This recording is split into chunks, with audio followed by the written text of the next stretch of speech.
हमें यही मुश्किल थी कि जेल में थोड़े से वो गिने चुने लोगों को बैठा देते थे और वो भी जब बाहर निकलते तो उनको कहा गया था आप इसके ऊपर बात नहीं कर सकते ठीक से। तो अब माशाल्लाह ये लोगों के अंदर आ गया केस, आप लोग मौजूद हो गए और जजेस को भी ये एहसास है कि बहुत जो अगर आप साइफर केस का अगर जेल में तमाशा देख लेते, यकीन करो ये पूरे निज़ाम को शर्म आ जाती है कि क्या हमने उसका तिक्का पोटी किया था और क्या हमारे लॉयर्स के साथ बदतमीजी की, क्या उस जज ने हम फैमिली के साथ बदतमीजी की, हम कोई मतलब हमें जिस तरह हमारे साथ उन्होंने धमकियाँ दी और बदतमीजियाँ की, हम सवाल क्या पूछ लिया हमने, तो ये ख़वातीन के साथ है। तो अगर ठीक है हमने सबने बर्दाश्त कर लिया, लेकिन अब आपके सामने होगा केस और हम उम्मीद रखते हैं कि हमारे जो जज साहिबान हाई कोर्ट है ये रिलीफ देनी चाहिए। अव्वल तो फिर से मैं कहने लगी केस होना ही नहीं चाहिए था।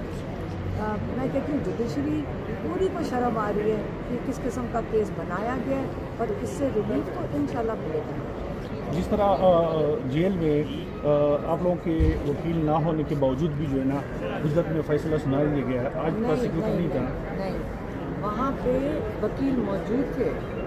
ये जो जुल्करनैन है जज, इसने पता ही नहीं चला एक साथ वाले कमरे में अदालत लगा ली और आके पता चला कि वो कहते जी शाह महमूद साहब, इमरान खान साहब आप ज़रा उधर आ जाएं, यहाँ तोशाखाना चल रहा है, और चुप करके केस शुरू कर दिया। लॉयर्स को इससे नहीं पता, तो उसने कहा तुम लॉयर्स को मैंने बाहर निकाल दिया, प्रोसिक्यूशन के 2 बंदे उधर खड़े किए और केस शुरू कर दिया।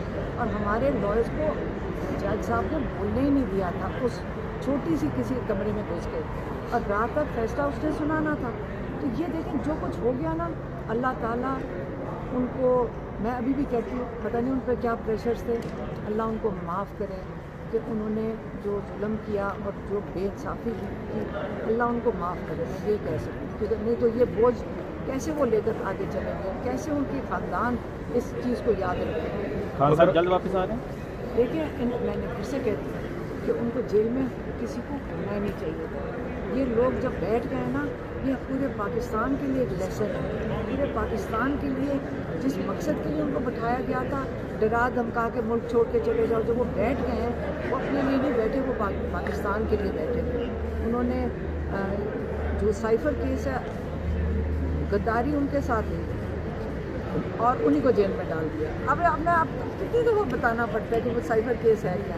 और वो जो डोनाल्ड लू जिसने किया था, अभी मैंने नाम ले लिया ना, डोनाल्ड लू, फिर से लूँ, आपके कैमरे सबके बंद करने पड़ेंगे। क्या बात हुई जी, अपने मुल्क के बारे में सोचें। हम लोगों के सरकारी अफसरों की फिक्र कर रहे हैं, उसके ऊपर केस होगा, उसके साथ जो उसका इसका अंदर हिस्सा है उनका केस होना चाहिए। बाजवा साहब को आके विटनेस पेश होना चाहिए कि आपने इन लोगों को 6 महीने जो कैद दिए वो किस लिए दिए और ये केस चलाया क्यों।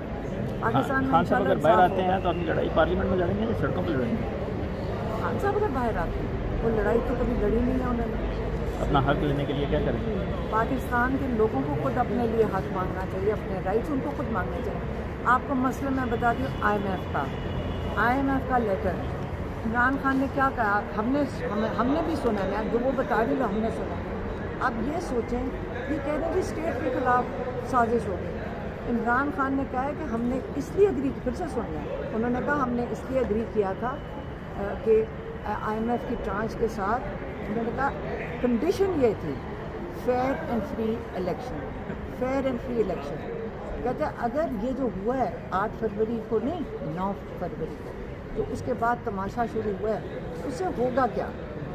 उन्होंने ये कहा है कि ये जो पैसे जब लेंगे इसके साथ आएंगी बड़ी सख्त कंडीशंस आएंगी, जिसमें टैक्सेस और लगेंगे।